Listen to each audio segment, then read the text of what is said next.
हर जिले के अंदर आवासीय विद्यालय बनेगा और उसके साथ साथ हर जिले में वक्फ बोर्ड की ज़मीन हो तो बहुउद्देशीय भवन बनेगा। ये आवासीय विद्यालय वक्फ की ज़मीन पर बन रहा है। अल्पसंख्यक समाज के लिए विकास की ओर हमारे नेता नीतीश कुमार ने ध्यान रखे हैं और काम करते रहे हैं। नीतीश कुमार जी ऐसे नेता हैं, हमें लगता है हिंदुस्तान में सेकुलर नाम पे सिंगल नेता हैं जब सबकी बात करते हैं। सबसे पहले मैं अपने लोकप्रिय नेता जनाब नीतीश कुमार जी का शुक्रिया अदा करना चाहता हूं, जिन्होंने 2005 के आने के बाद माइनॉरिटी के लिए, अक़लियत के लिए, इस समाज के बराबर ध्यान रखा, ख्याल रखा और विकास भी उन्होंने किया।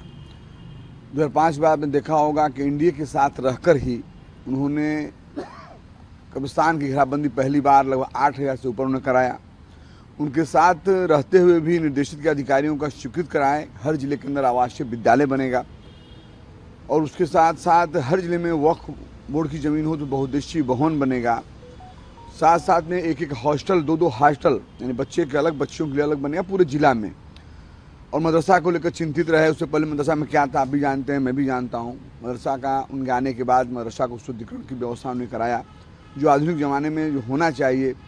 लाइब्रेरी, उसमें कंप्यूटर, सारी सिस्टम के साथ साथ टीचरों का ध्यान में रखा। जो आप जानते हैं कि 60,000 लगभग उनका तनख्वाह उन्होंने किया। इन सब चीज़ों को लेकर हमारे नेता चिंतित रहते हैं बराबर। मदरसा को लेकर बताना चाहता हूँ, जो मदरसा एक शिक्षण संस्था है जहाँ से बच्चे निकलते हैं और बच्चे जब निकलते हैं तो उसमें मदरसा का रिकॉर्ड है कि उसमें जो भी निकला है लगभग सुधर कर और देश के प्रति भक्ति, परिवार में भक्ति, ये सब रहती है जो मदरसा से निकलते हैं। बहुत सारे ऐसे भी हैं उलमा, अच्छे उलमा निकले हैं जो मदरसा से निकले हैं, देश के लड़ाई में कुर्बानियाँ दी हैं, तमाम चीज़ें। तो उसको हमारे नेता ने ध्यान रखा। आदरणीय नीतीश कुमार जी ने, जनाब नीतीश कुमार जी इस बात को ध्यान रख के मदरसा के लिए हर जगह हम हर ज़िले के अंदर जितनी भी मदरसाएँ लगभग पहले थी उस मदरसा को रजिस्टर्ड कराकर उनकी सारी व्यवस्थाएँ जो आधुनिक होना चाहिए सारी व्यवस्था हम लोग कर रहे हैं। वक्फ की जो ज़मीनें होती हैं आप भी जानते हैं, वो दानी ज़मीन होती है। जो हमारे पूर्वज या हमारे जो लोग थे, बुजुर्ग लोग थे, जो यहाँ से गए तो वो लोग एक तरह से दान दिए, वक्फ किए। तो गरीबों के लिए, बेसहारों के लिए, उनके विकास के लिए उस बात को मैं नेता नीतीश कुमार जी ने समझा। और आपको जानकारी होगा, पता भी कर सकते हैं, आप मीडिया के मेरे भाई हैं, आपको सब जानकारी मुझसे ज़्यादा ही होगी। आप कहीं भी पता कर सकते हैं, किसी जिला में कहीं ना कहीं वक्फ की ज़मीन हमारे नेता ने उस पर काम कराया ही है, कराने के लिए आज भी सोचे हैं, निर्देशित हम सबको करते रहते हैं। अब देख लीजिए आवासीय विद्यालय वक्फ की ज़मीन पर बन रहा है, हॉस्टल, 2 हॉस्टल वक्फ ज़मीन बन रहा है, बहुउद्देशीय भवन, जो बहुउद्देशीय भवन इसलिए बन रहा है जिसमें कि कॉम्प्लेक्स टाइप का होता है, उसमें हर तरह से मार्केटिंग भी हो सकती है, उसमें विवाह मंडप भी हो सकता है, उसमें सारी मीटिंग भी हो सकती है। ये सब चीज़ें एक विकास की ओर, अल्पसंख्यक समाज के लिए विकास की ओर हमारे नेता नीतीश कुमार ने ध्यान रखे हैं और काम करते रहे हैं। और उम्मीद नहीं, पूरा भरोसा है कि नीतीश कुमार जी ऐसे नेता हैं, हमें लगता है हिंदुस्तान में सेकुलर नाम पे सिंगल नेता हैं जब सबकी बात करते हैं।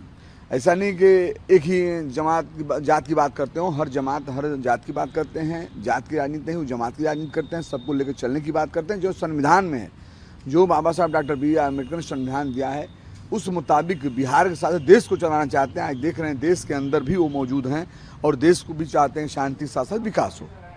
एक तरह जमा खान जी, आप लोग इतने बड़ा फैसला ले रहे हैं अल्पसंख्यक भाइयों के लिए और 21 मदरसा बना रहे हैं, विवाह भवन बना रहे हैं, मल्टीनेशनल भवन बना रहे हैं, आवासीय विद्यालय बन रहा है कि आधुनिक तरीके से लोगों को उसमें शिक्षा मिल सके।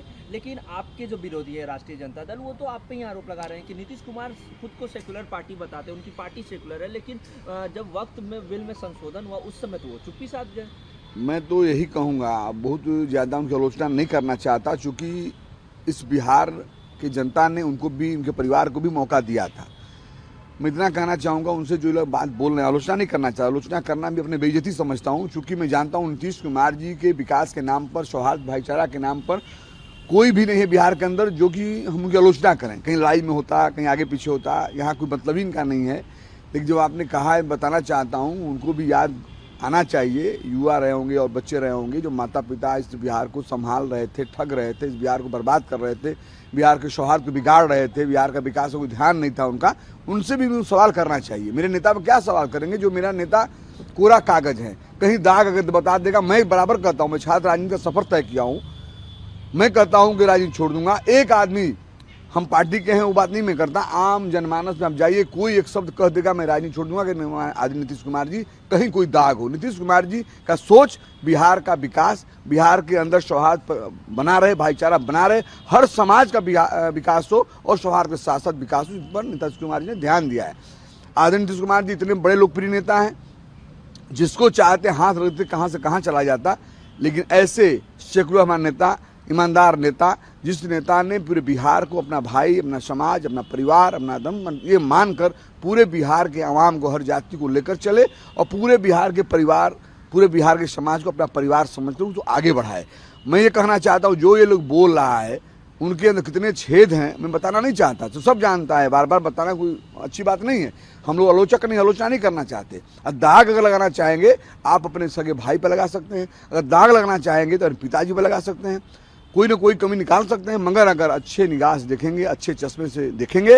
मैं उनसे कहना चाहता हूँ कि बैक होकर 2005 के पहले इतिहास जाने, उस समय याद उनको नहीं होगा हो सकता है, लेकिन 2005 के पहले उठाइएगा इतिहास। बिहार एक बीमार बिहार था, बिहार अस्वस्थ था, बिहार परेशान था, बिहार में भयावह स्थिति थी, बिहार के लोग परेशान थे, हर समाज परेशान था। वो क्या बात करेंगे? नीतीश कुमार जी से वो सीखें।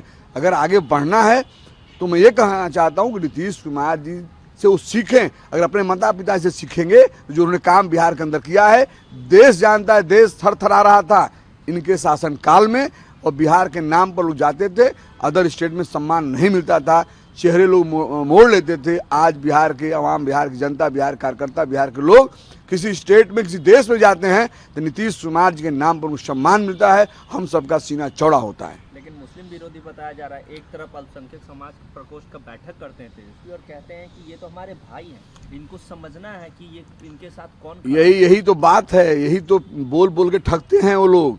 कभी माई का समीकरण, कभी बाप का समीकरण, इससे ज्यादा जानते क्या हैं। और जो मंच पे आते हैं, आवाम के सामने आते हैं, कैसे ठगते हैं। आप मीडिया के साथी हैं, आप सब जानते हैं। नीतीश कुमार जी ठगने की काम नहीं करते, नीतीश कुमार जी विकास करते हैं। और नीतीश कुमार जी कभी वोट की राजनीति नहीं करते, कभी कुर्सी की राजनीति नहीं करते। नीतीश कुमार जी, इस बात को मैं चैलेंज करना चाहता हूं, नीतीश कुमार जी बिहार के विकास की राजनीति करते हैं, बिहार के आवाम के सौहार्द की राजनीति करते हैं। उन्हें कभी कुर्सी की बात नहीं की। आपने कभी मंच से नहीं सुना होगा कि नेता हमारे कहे होंगे कि माई का समीकरण है तो बाप का समीकरण है तो उनका समीकरण है, दादा का समीकरण है। वो कहते हैं पूरा बिहार मेरा है, कोई समीकरण नहीं, पूरी बिहार मेरी है। पूरी बिहार की आवाम जो बिहार में रहते हैं तो सारे मेरे हैं। वोट की राजनीति कभी नहीं किए हैं, कौन वोट देता है कौन नहीं देता है, सब उनका विकास होता है। और जो लोग चिल्ला रहे हैं, जो कह रहे हैं, उनके पार्टी का काम नहीं होता है।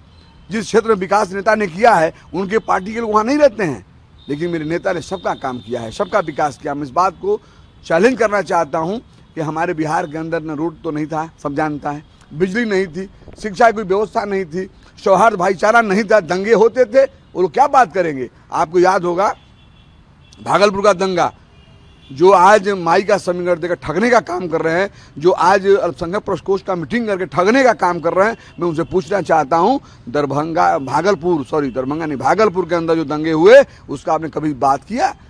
उसका मुआवजा कौन दिया? जो मरे थे, जो नुकसान हुआ था, जो गड़बड़ किया था, उसका सजा कौन दिया? आप ठगने का काम करते हो, आप लुभावना बातें करते हो और उसमें कहीं भावना में लोग बह जाते हैं। मैं इस बात को कहना चाहता हूं कि कौन नेता है, कौन अच्छे काम करने वाले हैं, कौन सौहार्द के साथ बिहार की विकास करेगा, उसको लोग पहचाने। ऐसे ठग से दूर रहें। ये लोग ठगारे लोग हैं, बिहार को लूटने वाले लोग हैं। एक प्राइवेट कंपनी बनाया है, इससे बड़ा क्या हो सकता है भाई?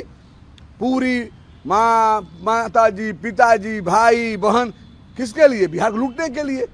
वो क्या बात करेंगे? जो नेता सिंगल जनाब नीतीश कुमार जी, जो बिहार के तमाम आवाम को अपना परिवार मानकर विकास करते हैं, उनका कोई दांच करेगा?